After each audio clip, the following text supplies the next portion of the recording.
Hello, Water Nation. It's Hello Water Tom here, and I could not be more excited to present our new guest, Joe DeFranco. Welcome, Joe.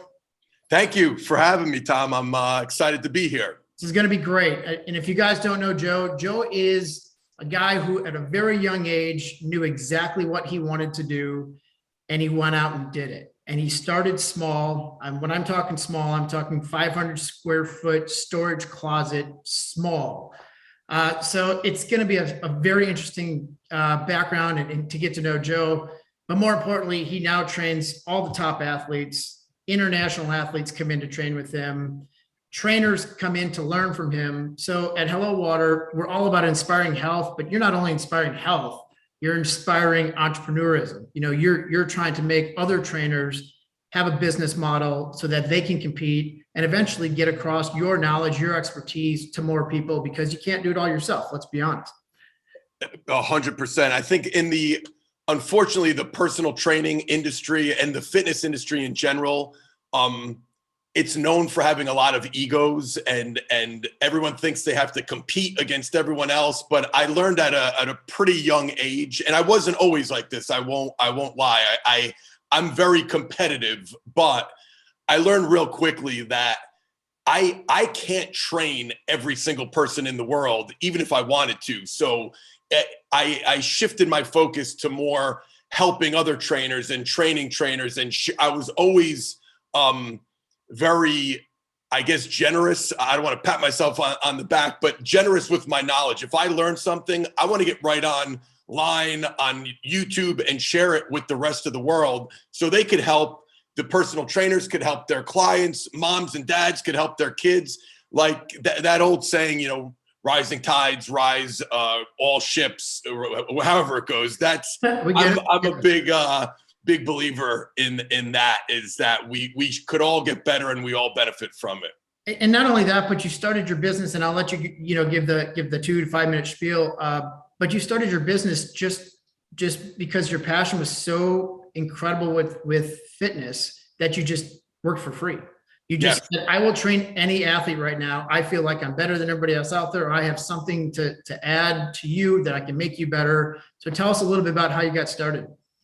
Yeah, my quick background story is I grew up obsessed with football from the time I could remember, 3-4 years old. It just was the sport that I gravitated towards. I loved watching it. Then I finally started playing at 7, was obsessed, started training with my dad. I begged my dad to train me at 7, but he said, you got to wait. We'll wait until you're 10, 11 years old.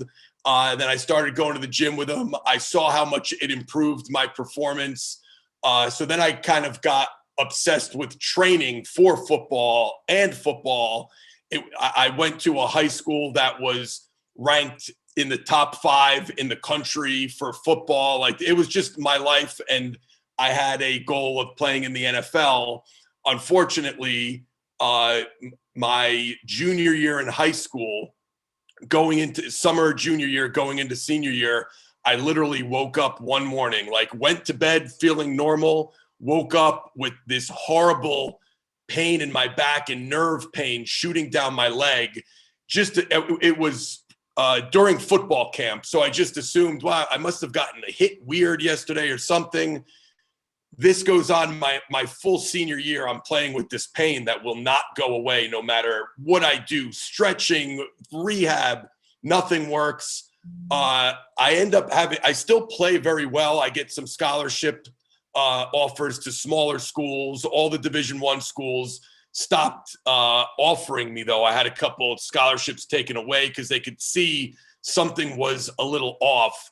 Turned out I had a tumor growing in my sacrum inside the bone. So it was misdiagnosed. I went 4 years misdiagnosed, surgeries, experimental procedures.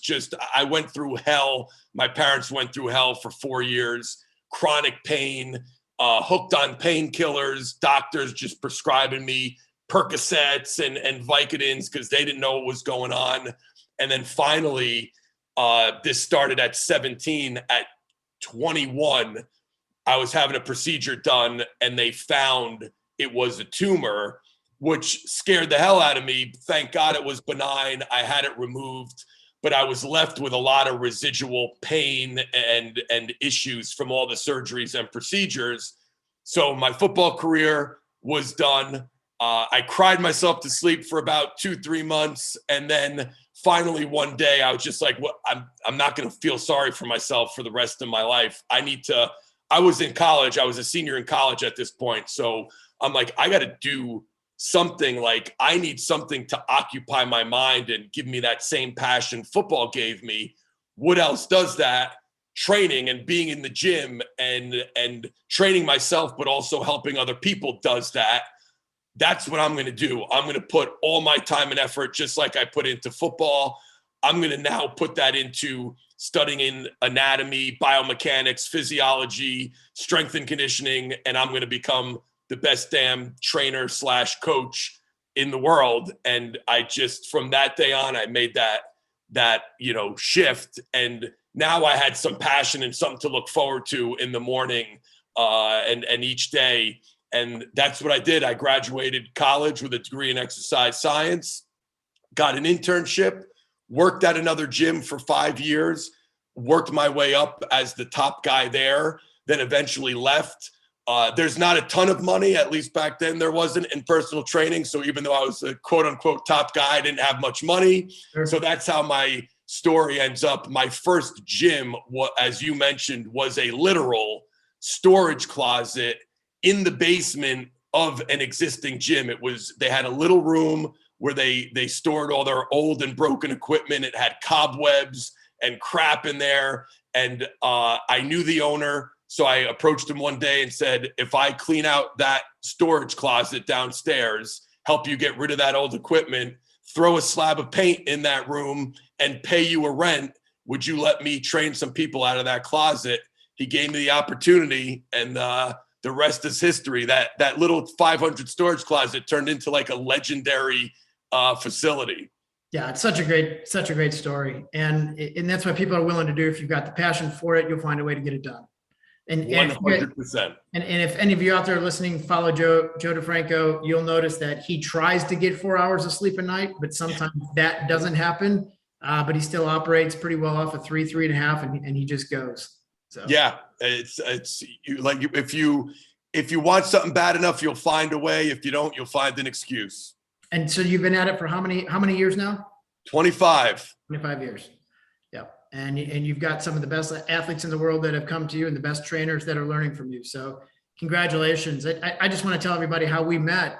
Our marketing team said, we'd love to sponsor some podcasts. What kind of podcasts would be great for our consumer? And we looked at yours and we said, yeah, this seems like a great fit. Let's give it a shot. And it's the most success that we've had from a consumer engagement standpoint, advertising over any of those platforms. And then if you want to just tell them how we continued it on, because there's the relationship part of it where, hey, thanks for sponsoring my podcast. Then there's also the authenticity part of it, where we want to make sure that, if you're going to talk about us on your podcast, we're sending you product. We want to make sure you try it.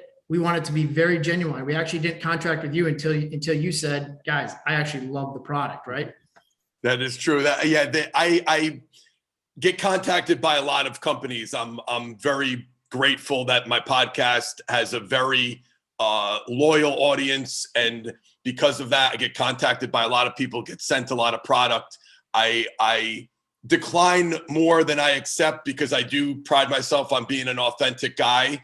And it's no hard feelings. Like, some products just aren't a good fit. I said it if you listen to episode 1 of my podcast, I said, I will not have a sponsor on a show unless I use the product and I absolutely love it. And there are some that I love more than others, and yours just happened to be, it was one of those timing things too. And for me, obviously, being in health and fitness, I know how important it is, hydration, nutrition, water each day, very important. But I was always someone, I don't love the taste of water. Like, it's a job for me to get. I try to drink half of my body weight in ounces. So I weigh 200 pounds. I try to drink 100 ounces of water a day, which is kind of hard when you don't love water. So then this product comes along and I'm like, oh my God. And I've tried other flavored waters before, but yours just tasted 1,000 times better. Then you had the added benefit of the fiber. Then you guys came out with the defense line. It just made something that I was doing anyway so much easier. And I'm an Italian guy. I grew up in a family that loves to eat. So I've been very transparent also. I'm not like, being in shape and lean and eating healthy doesn't come easy to me. I do it because I want to live a long, healthy life. But I have a tendency to overeat, especially dinner and nighttime. And I noticed when I would drink 1 or 2 Hello Waters throughout the day, especially one with dinner, it killed my craving for something sweet after dinner.